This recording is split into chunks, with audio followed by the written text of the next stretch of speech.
हम आप इस जड़ संसार में फंस करके उस पराविद्या से अनभिज्ञ हो गए और अपने उद्देश्यों को भूल गए, अपने वादों को हम आप भूल गए। वो वादा जो हमने आपने माँ के गर्भ में किया था कि हे परमात्मा, इस बार हमको मौका दे दो, मनुष्य शरीर दे दो, हम भजन करेंगे, भक्ति करेंगे, हम अपनी जीवात्मा का कल्याण करेंगे। लेकिन मनुष्य रूपी मंदिर में बैठ करके ना आपने भजन किया ना भक्ति की, बस माया की छाया में फंस करके इस मिथ्या जगत को अपना मान करके हम आप इसी में गोता खा रहे।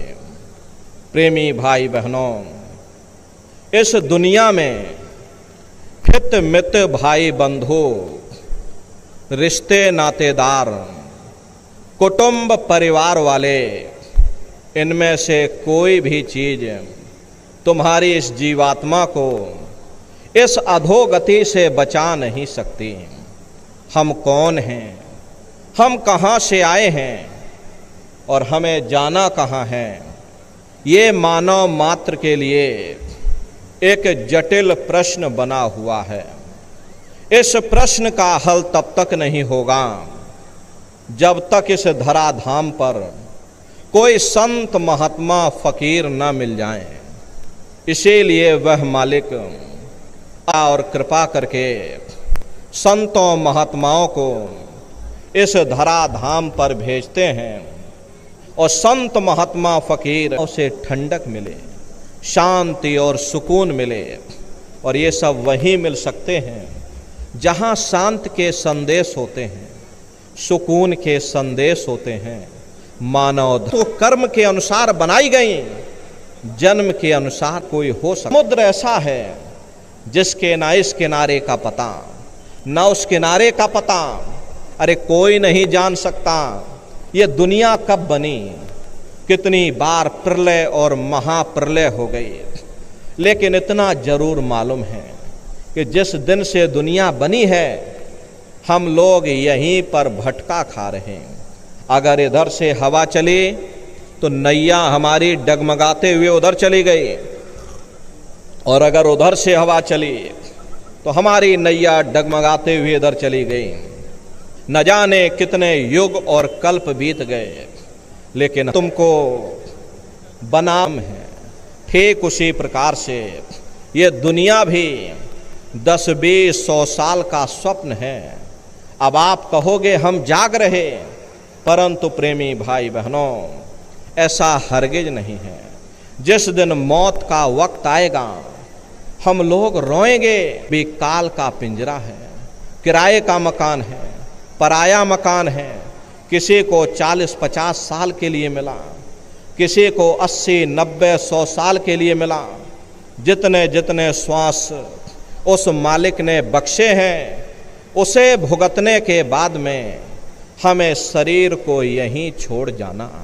दिना 4 तन संग बसेरा, फिर छूटे यह ग्राम। जितना भी आज हमारा इस दुनिया से ताल्लुक या संबंध है, ये केवल हमारे शरीर के कारण है। जब तक हम आप इस शरीर में बैठे हुए हैं, ये बाल बच्चे, ये रिश्ते नातेदार, ये कुटुंब परिवार वाले सब हमें अपने दिखाई देते हैं। हम लोग हमेशा इनको अपना बनाने की कोशिश करते हैं, लेकिन जिस वक्त हमारा शरीर से संबंध टूट जाएगा, अरे इन सब के साथ भी हमारा संबंध टूट जाएगा।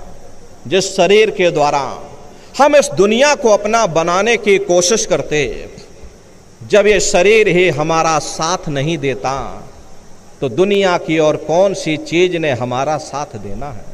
प्रेमी भाई बहनों, हमारा ये जो शरीर है ये काल का पिंजरा है, किराए का मकान है, पराया मकान है। किसी को 40-50 साल के लिए मिला, किसी को 80-90-100 साल के लिए मिला। प्रेमी भाई बहनों, हमें अपने शरीर से अपनी जीवात्मा के कल्याण के लिए कुछ काम ले लेना चाहिए। क्या काम लेना है?